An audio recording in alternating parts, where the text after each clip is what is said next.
네, 이번엔 경제 소식 살펴보겠습니다. 스타트 경제, 오늘은 주원 현대경제연구원 경제연구실장과 함께하겠습니다. 어서 오십시오, 실장님. 어서 오십시오, 실장님. 지난번 627 대출 규제, 당시에 강하게 대출을 묶으면서 이게 외국인들한테는 해당이 되지 않는 규제이기 때문에 역차별 논란이 굉장히 컸었거든요. 이번에는 갭투자 쇼핑 이런 것들을 원천한다는 내용이 나왔는데 어떤 내용이 담겼습니까?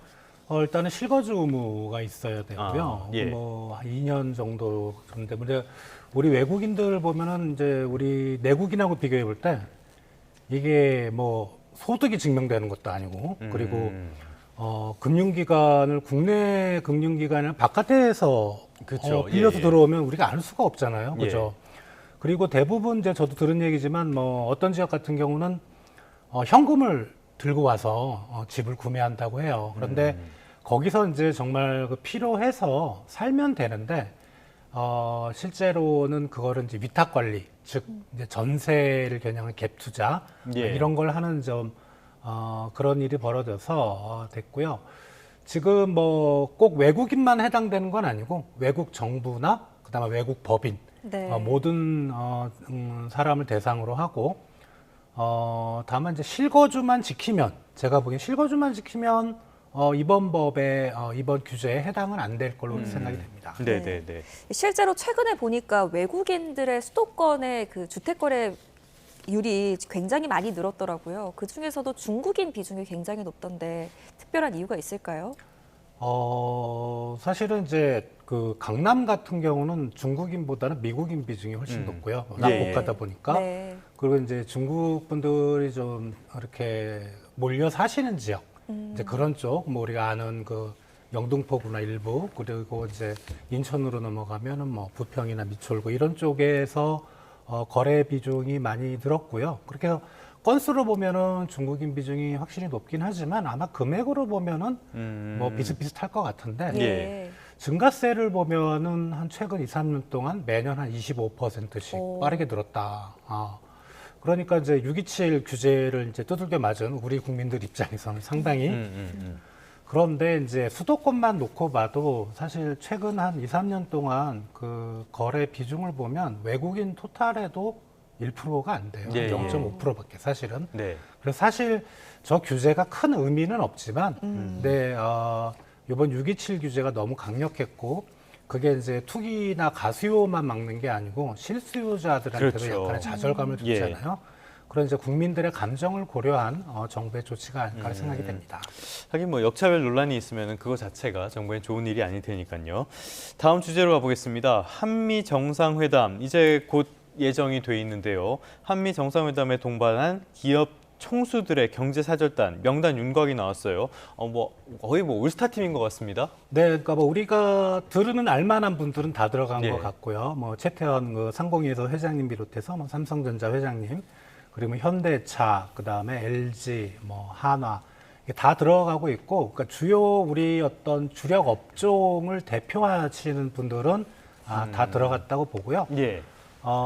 우리 이제 보통 대통령이 미국 방문하면 항상 경제사절단은 또 이제 같이 가니까. 뭐 그렇죠. 근데 이번에는 이제 관세 문제도 있고, 미국에 대한 투자 문제도 있고, 그리고 한국과 미국이 협력해야 될 부분도 있어서, 이제 뭐 중요한 분들은 다 모시고 가는 것 같습니다. 네, 이 주요 대기업의 대미 투자 계획을 좀 취합을 해보니까 1,500억 달러 정도가 나오더라고요. 이거는 이제 관세 협상 때 이야기가 나왔던 그 대미 투자와는 별개인 거죠?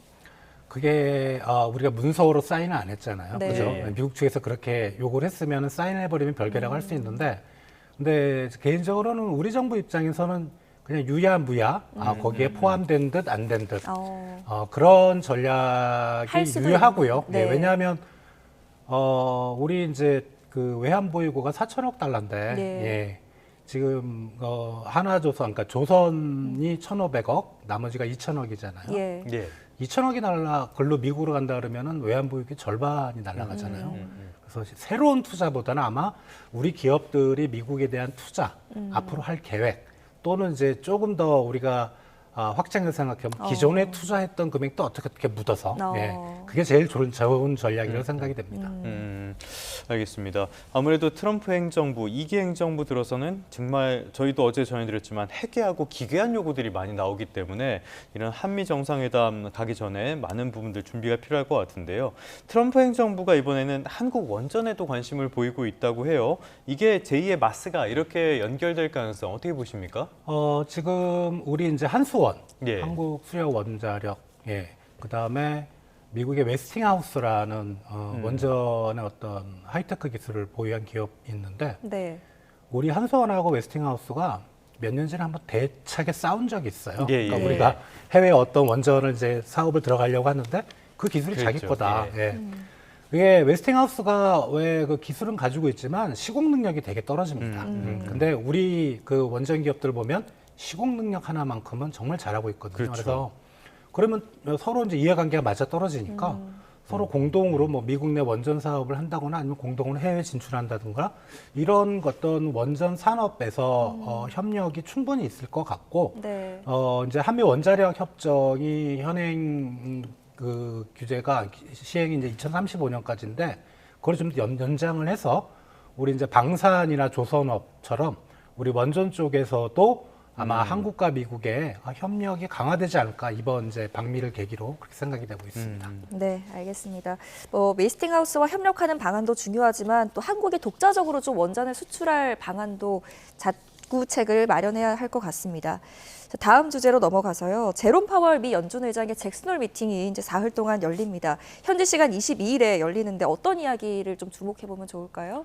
뭐 당연하죠. 금리를 어떻게 할 거냐. 뭐 금리를 인하 인상이라는 직접적인 표현은 안 쓰지만 예를 들어 이제 기존에 어떻게 보면은 약간 좀 매파적인 시각을 이제 현재 어떤 시장 상황에 맞추겠다라면은 이제 금리를 내린다는 거고. 네. 예를 들어 이제 관세를 언급하고 뭐 인플레이션을 언급하고 이러면서 아직은 좀 더 지켜보자. 그럼 9월달에 금리를 안 내린다는 거거든요. 예. 이게 지난 작년 9월 FOMC부터 우리가 이제 연준이 금리를 내렸는데 작년 8월 잭슨홀 미팅 때 파월 의장이 힌트를 약간 줬어요. 금리를 내린 듯한. 그래서 그 부분을 이제 상당히 모든 사람들이 지금 지켜보고 있고 우리 한국은행 금통위도 다음 주 이제 목요일 날 금통위가 열리는데 금리를 결정하는 이번 잭슨홀 미팅을 상당히 예의주시할 거로 생각됩니다. 자, 그런데 지금까지 시장에서는 9월 FOMC 이때는 기준금리를 그래도 이번엔 낮추지 않겠어? 라고 보고 있었는데요. 최근 들어서는 분위기가 좀 많이 달라진 것 같습니다. 실장님께서는 9월 FOMC 전망 어떻게 보고 계십니까? 한 달 전만 해도 예. 미국 연준의 9월 FOMC는 금리를 내릴 확률이 거의 98%, 99% 됐었는데 최근에 보면은 70%대 초반까지 떨어졌어요. 예. 그것만 놓고 보면 상당히 좀 시장이 우려를 하는 부분이 있긴 하지만 70%도 결코 작은 숫자는 아닙니다. 그렇죠. 지금 그리고 고용 지표가 계속 좀 나빠지는 시그널이 있고요. 네. 다만 이제 연준이 명분으로 내세우는 인플레이션, 소비자 물가는 7월 달께 전년 동월 대비 2.7%로 6월하고 뭐 같은 수준이었거든요. 예. 그래서 그 부분을 고려하면은 금리를 높게 가져가는 것은 맞지만 지금 어떤 경제 상황이나 이런 걸 볼 때는 저는 금리를 내리지 않을까 9월 달에 그렇게 생각이 예. 듭니다. 조금 전에 물가와 고용을 말씀해 주셨는데 이 두 개가 연준의 양대 책무잖아요. 먼저 물가 한번 여쭤보면요. 2.7% 말씀을 해주셨는데 최근에 생산자 물가는 조금 올라가는 것들이 확인이 된단 말이에요. 지금 나오는 물가 앞으로도 계속 이어질 걸로 보십니까? 아니면 시장이 걱정하는 대로 한번 강하게 오를 가능성 이런 게 있다고 보십니까? 지금 미국의 수입 물가를 보면 약간 좀 올라가는 경향은 있지만 생각보다는 많이 안 올라가고 있어요. 수입 물가가 이제 생산자 물가를 거쳐서 소비자 물가로 넘어가는데 생산자 물가가 좀 올라가는 거는 꼭 수입 물가의 영향보다는 미국 내 어떤 서비스 쪽 그쪽에 인플레 압력이 가중되는 것 같거든요. 그러니까 서비스 쪽 인플레 압력은 상품 쪽에서 물가가 오른다고 서비스로 넘어가는 경향도 있지만은 이런 관세나 최근에 어떤 미국의 물가 불안에 대해서 미국 소비자들이 상당히 불안하게 생각하는 기대 인플레이션이 올라갈 수 있다는 거죠. 그래서 그런 부분이 있을 때는 점프할 가능성도 있지만 근데 뭐 우리 2022년에 이제 우크라이나 전쟁 터지고 막 네네네. 유가 올라가고 뭐 9%까지 올라가 그 정도까지는 아닐 것 같지만 저는 개인적으로 올 하반기나 내년 초에 지금 이제 연준의 물가 안정 목표는 2%인데 네. 지금 2.7%잖아요. 한 3%대 초반은 살짝 찍지 않을까 그렇게 생각이 됩니다. 네. 미 연준도 굉장히 고심이 깊겠지만 한국은행도 마찬가지입니다. 이렇게 만약에 동결이 된다면 한미 금리 차가 역대 최대를 유지하는 것이기 때문에 한국은행은 또 어떤 결정을 또 할 거라고 보세요? 지금 2%포인트죠. 우리하고 네. 이제 미국하고.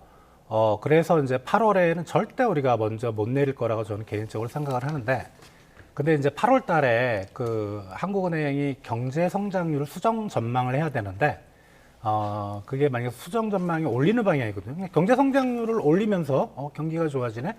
그러면서 금리를 동결할 수도 있고, 예. 뭐 반대로 경제 성장률이 올라간다 그래도 여전히 경기 침체 상황이기 때문에 금리 내릴 수도 있지만 지금 분위기를 보면 8월은 우리가 동결이 확실하고요. 9월 달에 만약에 연준이 금리를 한 번 0.25 정도 내린다면 예. 우리가 10월에 가서 한 번 정도 따라 내리지 않을까 그렇게 생각이 됩니다. 알겠습니다. 우리 상황까지 살펴봤는데요. 지금 간밤에 뉴욕 증시 상황을 보면은 3대 지수가 모두 다 조정을 받았고요. 최근 들어서 기술주들의 흐름은 상당히 안 좋은 편입니다. 여기에 영향을 미친 것들이 뭐 AI 거품이라든지 여러 가지가 있겠지만은 연준의 금리, 앞서서 다뤘던 연준 금리 문제도 있거든요. 앞서서 물가를 짚어봤는데 여기에 또 영향을 미치는 사안이 고용입니다. 최근에 미국의 고용 흐름은 어떻게 보고 계십니까? 많이 나빠지는 것 같아요. 그리고 어제 나온 이제 미국 통계 보면 신규 실업보험 청구 건수가 23만 5천 건으로 예. 직전주에 대해서 1만 건이 늘었어요. 그러니까 그만큼 이제 실업에 대해서 보험을 청구하는 사람이 높아지고 최근에 미국 고용 지표 안 좋다는 얘기는 쭉 나왔고요. 네. 근데 고용 지표는 그 연준이 이제 물가 지표하고 고용 지표를 가지고 이제 금리를 결정하는데 고용 지표는 좀 조심해야 될 게 경기에 상당히 후행합니다. 즉 이미 경기는 나빠진 거고 예. 나빠지는 순간에 고용 지표는 괜찮은 쪽으로 쭉 나가다가 어느 순간 고용 지표가 나빠지고 있거든요. 그래서 미국 경제 상황은 제가 보기에는 이제는 착륙, 그게 연착륙이냐 경착륙이냐만 중요한 뿐이지 경기는 내려가는 방향. 만약에 이거를 파월 의장이 고려한다면 네. 금리를 분명히 인하를 하는 게 맞아요. 예, 맞는데 개인적으로 파월 의장은 지금 잃어버릴 게 없는 사람이거든요. 예, 이제 뭐 내년 5월이면 임기 끝나고 감정도 많이 상했을 것 같습니다. 트럼프가 뭐라고 한들 근데 최근에 좀 리사 쿡 이사가 이제 막 우리 정치인들 미국에서 잘하는 게 있거든요. 망신주기. 네네. 예, 막 조사가 들어가고 그랬잖아요. 그러니까 예. 주변 사람들이 다치는 건 상당히 마음 아파겠지만 본인 입장에서는 뭐 손해볼 게 없습니다. 예. 자기가 하고 싶은 대로 할 거고 다만 이제 연준 FOMC가 12명이 결정을 하잖아요. 예. 파월의 그 발언이 중요하긴 하지만 그 12명 나머지 11명의 생각도 우리가 파월의 발언 생각만큼 더 중요하다고 그 정도의 중요성 간다고 생각이 됩니다. 네. 제가 지금 파월 의장 주변에 있는 사람이면은 조금 다치더라도 고집 부리자고 조를 것 같긴 합니다. 오늘은 주원 현대경제연구원 경제연구실장과 함께 다양한 경제 이슈들 짚어봤습니다. 오늘 말씀도 고맙습니다.